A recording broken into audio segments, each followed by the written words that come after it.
Hello, everyone. First of all, I thank everyone. For us, the father, to drive from London to here, I was murmuring. But for you all to come here, I thank everyone again. The first time I met George, I think I was at home, and then Sylvia came and said, Dad, I want to introduce, I've met somebody. I said, who is this? He said, because nobody comes to my house anyway. Nobody. So he said, George. I said, fine. He said he's going to bring him to see him. So George came, and immediately I saw George, I knew straight away. This man is a nice man.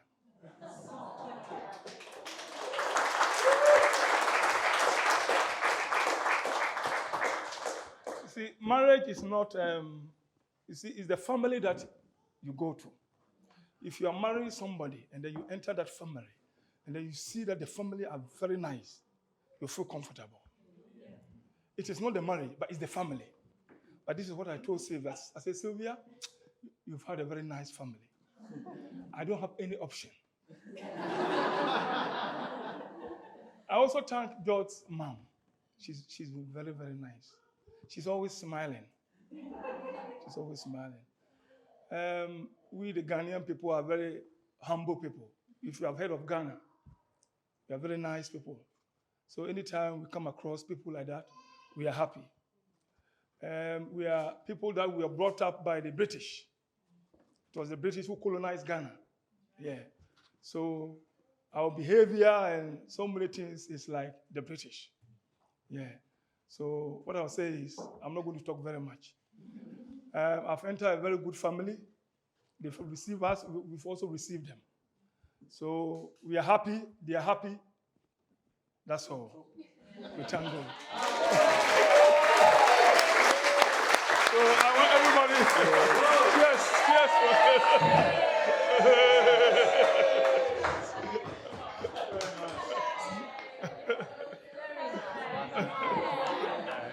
Great. I'll go in your pocket there. It's okay. Testing. Hi, everyone. Hello. Just want to say thank you for coming, really. I know it's a bit of a way, like my dad said, but seeing you all here is great. I'm happy. So you lot, look, smiling. Beautiful peoples. I just want to say thank you. That's all it is. Just thank you for those who have supported me and George, our relationship, forming new friendships and increasing the family, basically. That's all it is. Well, have fun, and we're going to move on.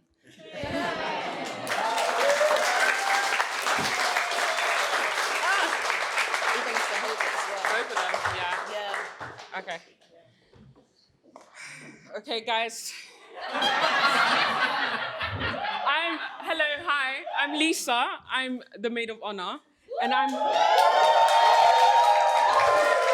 actually notorious for crying at events like this. It's okay. So please, bear with me. In fact, it's coming.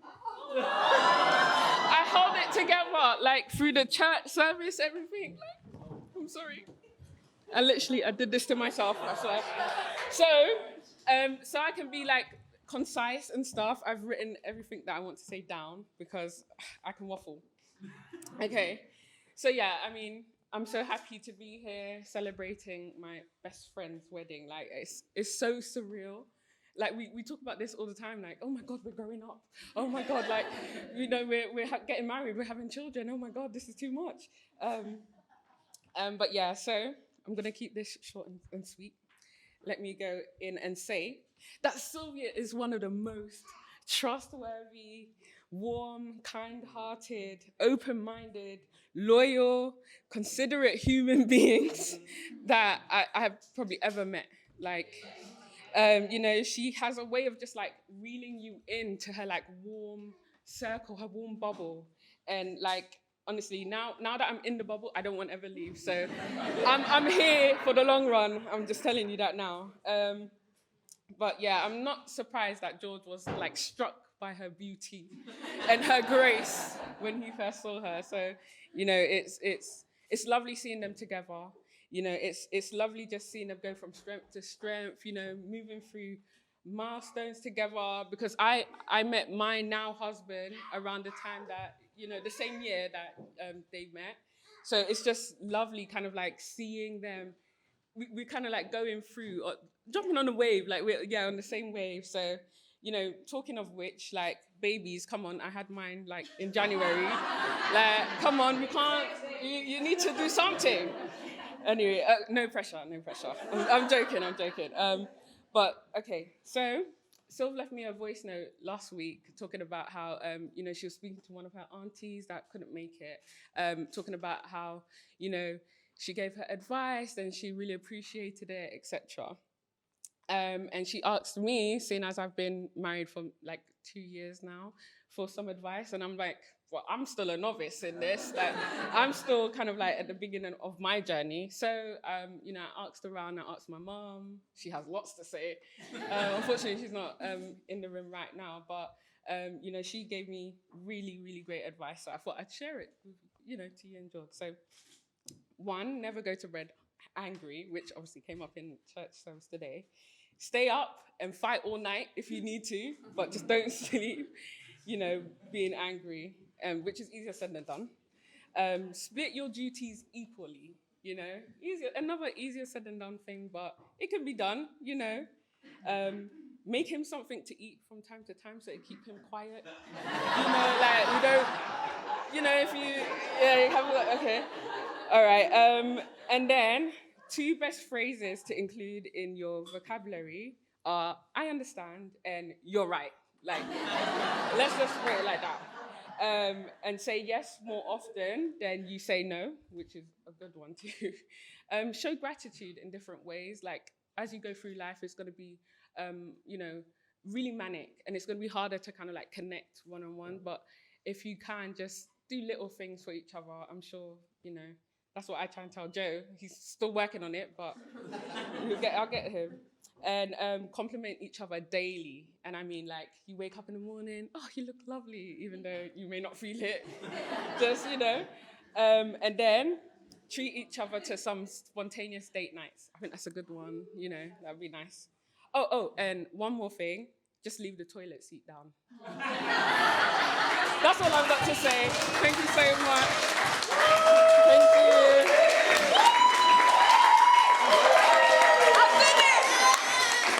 Thanks, Lisa.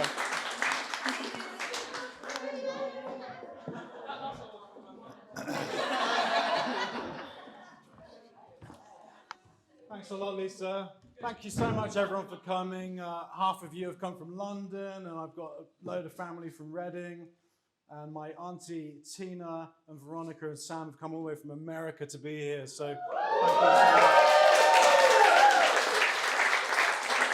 so much. When I first met Sylvia's parents, I felt like any bloke feels like when he goes to meet his future wife's parents for the first time. Petrified. I remember it was a particularly hot, sunny summer's day. I was wearing quite a thick woolen blazer, which was I was dressed in my Sunday best, and it was a boiling hot, sunny day. And I turned up at the house, and it was shoes off, and you go up the stairs, and I could feel quite a bad sweat patch developing on my back. And I was very warmly greeted by Sylvia's lovely mother, Auntie Esther, who gave me a lovely big smile and a kiss on the cheek and a handshake. She was just extremely warm and very, very welcoming. And then I was introduced to the 3 brothers, Davis, Leo, and Joshua. And again, lovely big warm handshakes and smiles, and it was fantastic. We made some small conversation, we spoke a little bit. And at that point, Sylvia, Auntie Esther, and the 3 brothers disappeared into the kitchen.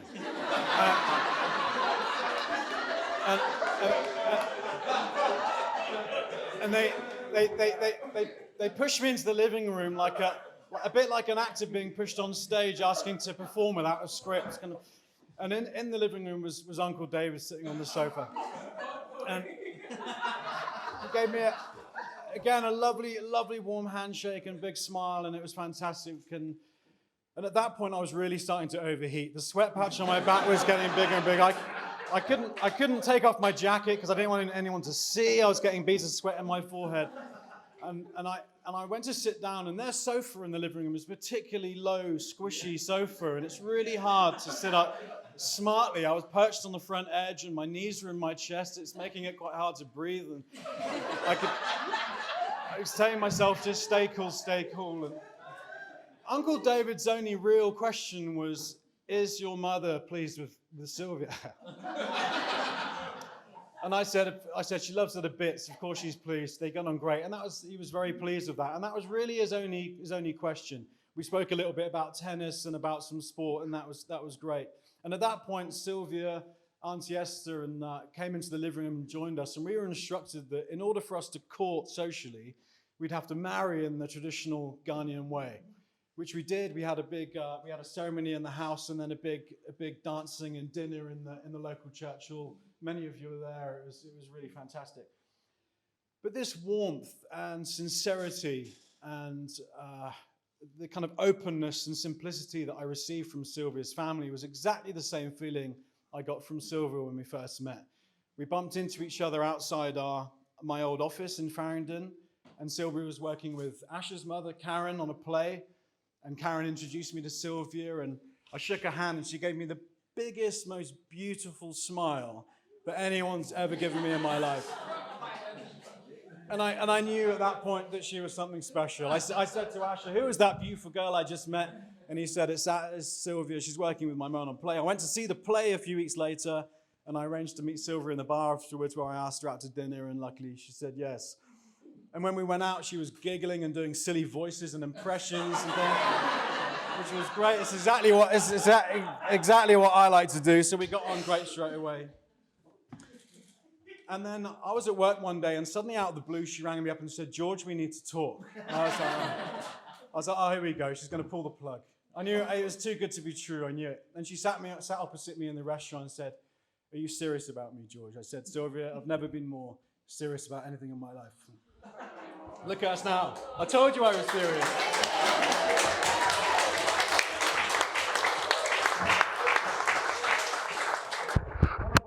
Favorite places to come to is a place called Waters Meets. It's about an hour away from here. It's where two rivers meet to become one. There are two valleys, and they join into a single valley, and the two rivers make one larger river. And there are large, small-leafed, overhanging trees above the rivers, and it's really beautiful. It's one of the first places I took Sylvia when she came to Somerset. And I like to think that those two rivers represent us in certain ways. We both come from different sources. We might contain slightly different minerals, may even be slightly different temperatures. But now we've come together as one, and our families have come together as one, and we are faster and wider and deeper and much more powerful than we were before.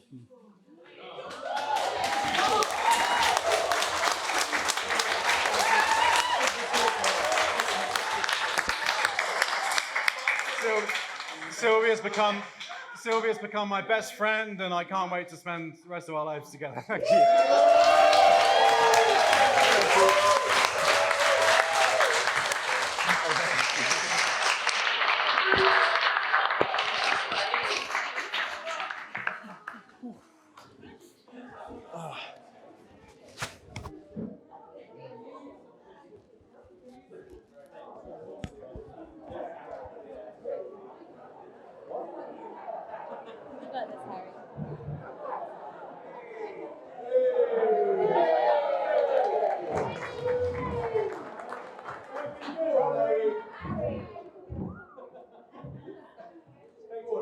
How am I supposed to follow that?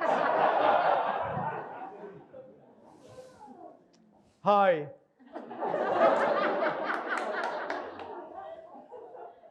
I'm Harry.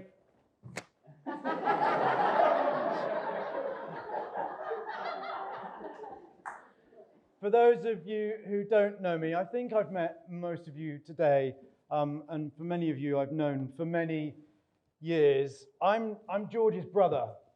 I'm not trying to be cool. I'm his biological brother. And he's my best friend.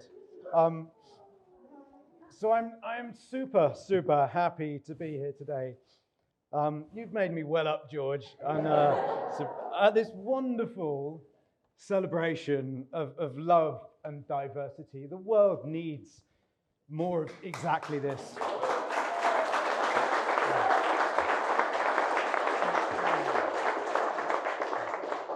And it comes at a time, it's marking hopefully the end of the worst of a horrible pandemic for many, and the beginning of a new chapter in a wonderful relationship between not just Sylvia and George, but repeating what others have said, all the members of our newly formed family. George couldn't have put it better. It was wonderful.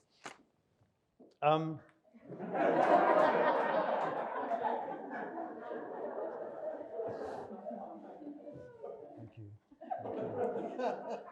Now, George and I have the same birthday, but 2 years apart. I am actually the older brother.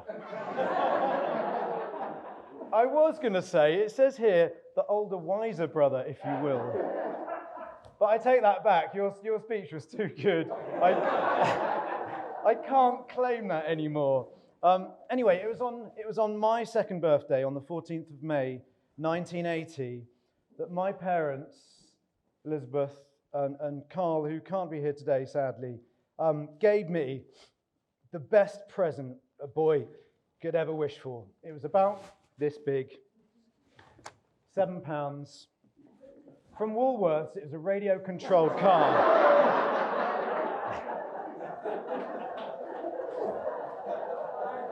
I'm joking. It was £8. £8 and 3 ounces. Delectably chubby. Incredibly cute. And it was called George. Thank you. Oh, no, I missed a bit. It was a bit of genius family planning on my parents' part. If you think of the economies of scale, they only have to pay for 2 birthday parties for the price of 1 for the rest of our days. Sylvia, Davis, Leo, Joshua, your parents could have saved an absolute fortune. I've got 3 short stories. They're kind of PG stories that I've carefully selected out of the many PG and non-PG stories I could have selected for George, but I've only got time for 2 of them. We have George and the Big Hairy Biker, right? We've got Indiana George and the Crystal Towers of Doom, and we got George the Professional Dancer. Right, I'm going to skip Indiana George and the Crystal Towers of Doom, but what that would have shown you that is George is incredibly generous. He's really, really brave, and he's really creative. His day job is making these amazingly vast chandeliers and installing them in incredibly exotic places. Sorry, George, I'm skipping that. But what I will do is George and the Big Hairy Biker. So, in Minehead, on the coast, not far from here, on most sunny Saturdays like today, on the seafront, meet a big, burly bunch of motorcyclists. They parked up, their bikes are in a lane, they're leaning against the wall, looking mean, chatting. Imagine Harleys, you got beards, you got tattoos, leather, denim boots. George also rides motorbikes, and when he's in Somerset, he cobbles together all the protective clothing he can find from Mum's house. So, a random pair of green gloves, an ill-fitting duffel coat, welly boots if he's lucky. And one day, he thought it'd be funny, thanks Rupert, to join the biker gang on the seafront. So he cruised down there on Mum's bike, a Yamaha 125 SR, which is not particularly cool. Sorry, Mum.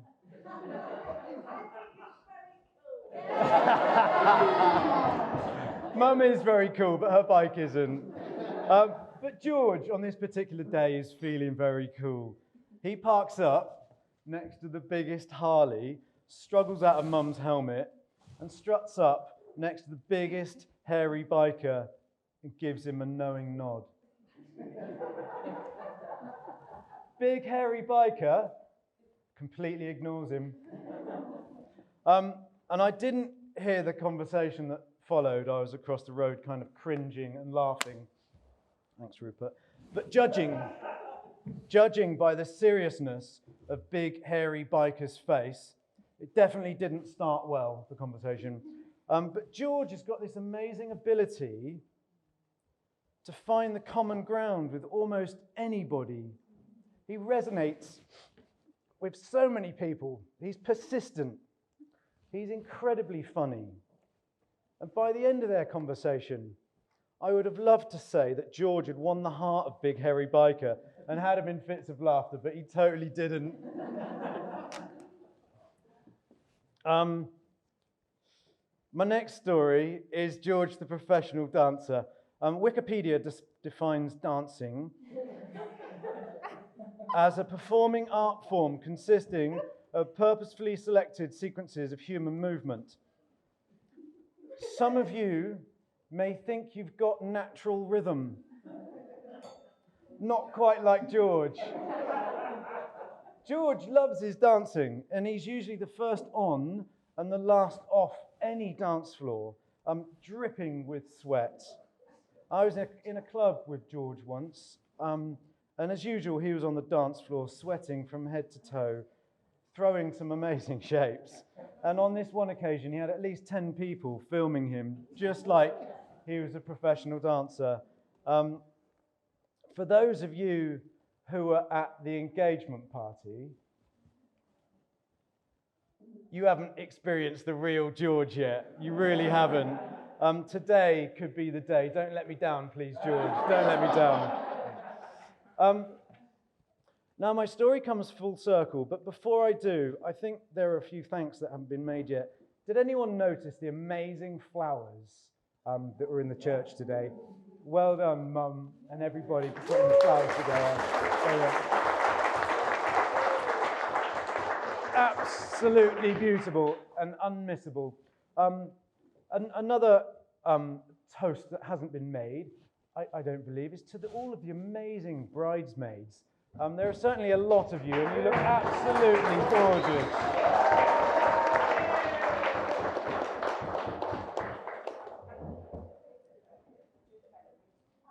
So my story comes full circle. 41 years, 2 months and 3 days after he was born, my brother is still delectably chubby, incredibly cute. We've established that he's also really funny. He's one of the funniest blokes I know. He's incredibly generous. He's creative. He's really brave. He's a great dancer. And there's some of the many, many reasons why I think George and Sylvia are such an amazing match. Not the chubby bit, not the chubby bit. All the other positive qualities. Sylvia, you look amazing today.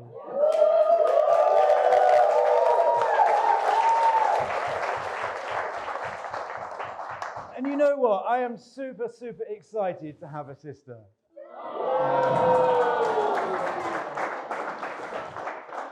I am also super excited to have a new bunch of brothers. I'm not trying to be cool.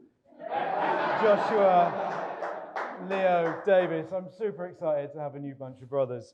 I'm about to give way to the best man to give the final speech of the evening. But before I do, please raise your glasses in a big, warm, loving toast to the newly married couple, Mr. and Mrs. George and Sylvia Saunders-Singer!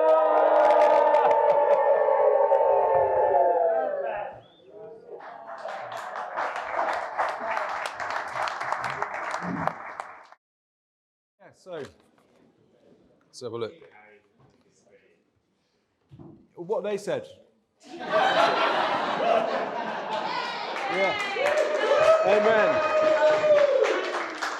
Yeah, so I'm number 4 or 5, but really, I consider myself to be the second best man, but I'm very honoured to be described as a best man for George. 11 years ago, George was best man at my wedding, Gemma and I, and he was very, very kind, very generous with his words. So I'm really happy to give him some return kind words and words of encouragement. Don't worry about it, don't worry about it. I spoke to Harry before, so I knew I was going last. You know, I always get to go last. I'm late, I'm last. Fair enough. So I asked Harry, you know, have you written your speech, Harry? Have you, you know, what's it all about? I haven't written my speech yet. And Harry said, yes, it's modular. I can deploy the appropriate content from a pool of individual anecdotes to suit any scenario. So I'm thinking, okay, I remember the Saunders thing is, yeah, I know what I'm up against. George, Harry touched on it. Harry and George's late father, Carl, Liz's husband, would have loved to have been here. And he was an amazing man. He made the world a better place for thousands of people, literally, you know, and he'd have loved this happy, positive occasion. And he would have loved Sylvia and her family. So, and he was also, yep, absolutely.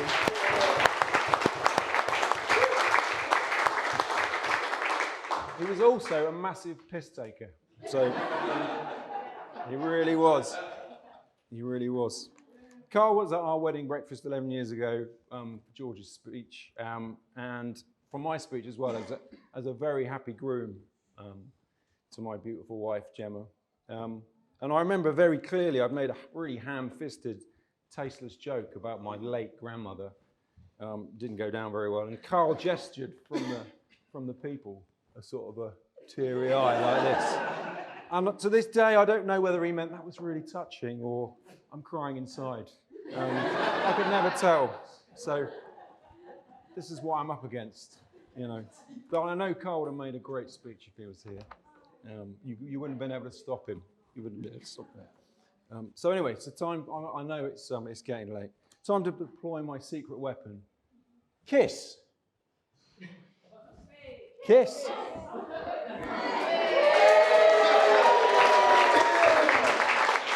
Which stands for keep it simple, stupid. Okay? Keep it simple, stupid. That's what I always go to. It's actually a terminology employed in design, actually. Keep it simple, stupid. And it applies to product design, but it applies to architecture, and it applies to marriage as well, and speeches. You tell myself that. Keep it simple. That's my only advice to you guys. Keep it simple. Keep it simple. George has been my mate for 30 years plus. Actually, I think it's 40 years.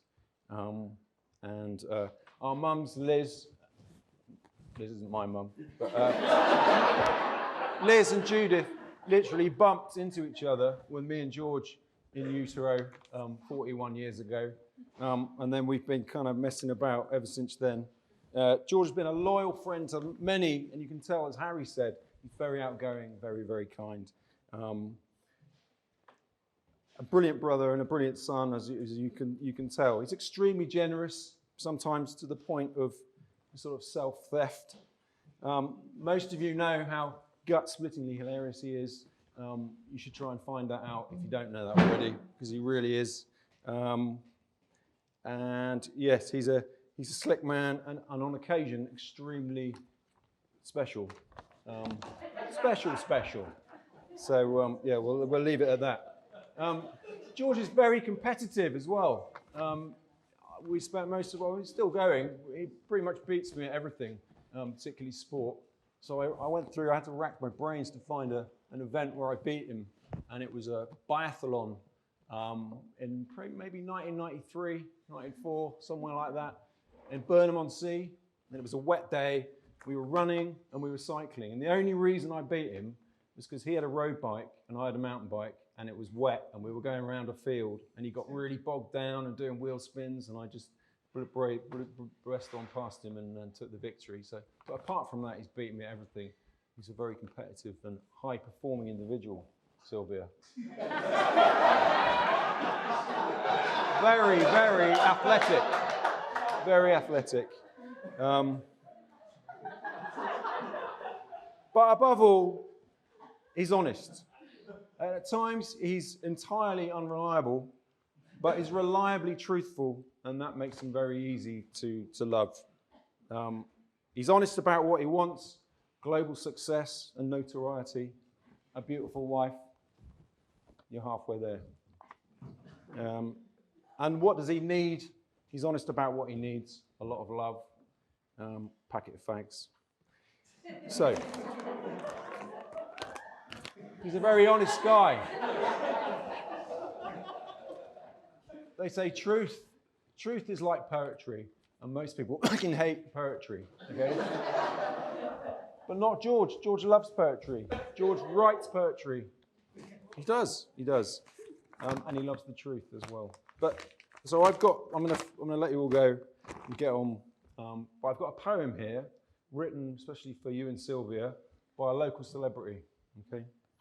So, for George and Sylvia, the day has come.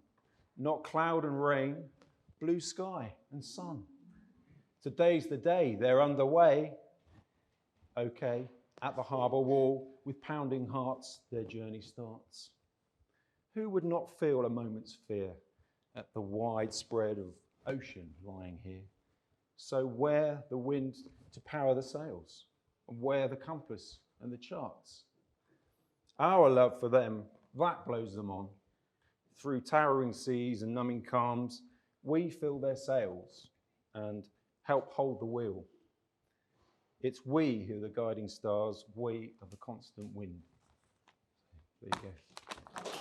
Amen.